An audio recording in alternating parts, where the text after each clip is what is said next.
J'ai un prof de yoga qui dit souvent Real yoga starts when you leave the mat. Ce qui veut dire le véritable yoga commence quand vous quittez le tapis. Et je trouve ça vraiment très important et très profond comme phrase. Donc je vais la redire.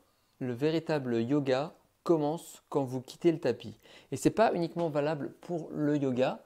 Donc ce que ça veut dire déjà premièrement, c'est que ça ne sert à rien de faire une heure de yoga bien intense et puis de se dire on a bonne conscience, on a fait son yoga et on va rester dans le canapé le reste de la journée.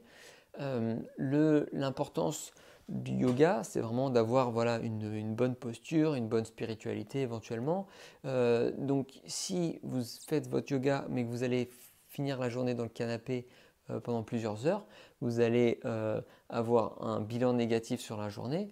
Et donc la pratique du yoga ne peut pas se faire que lorsque vous êtes sur votre tapis de yoga, mais doit se faire durant toute la journée où il faut garder une bonne posture, où il faut rester en mouvement, c'est vraiment ça qui est important, de ne pas être sédentaire devant son ordinateur ou de ne pas rester au lit, quand on en a le choix bien sûr.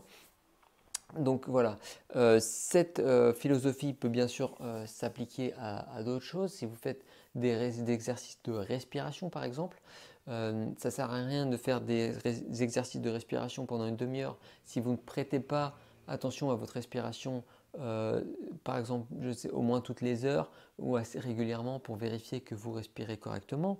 On peut le faire, on peut faire le même discours pour tout ce qui est le sport. Si vous faites un footing de 2 heures le dimanche, mais que le reste de la semaine, vous restez devant votre ordinateur, vous ne faites pas de pause, vous rentrez le soir, vous êtes sur votre canapé, vous allez regarder la télé au lit, ça ne sert à rien, hein. Vraiment, il faut mieux avoir une bonne attitude au quotidien que d'avoir une attitude qui va vous être délétère et puis essayer de compenser dans un créneau de 1 heure. Ça ne marche vraiment pas.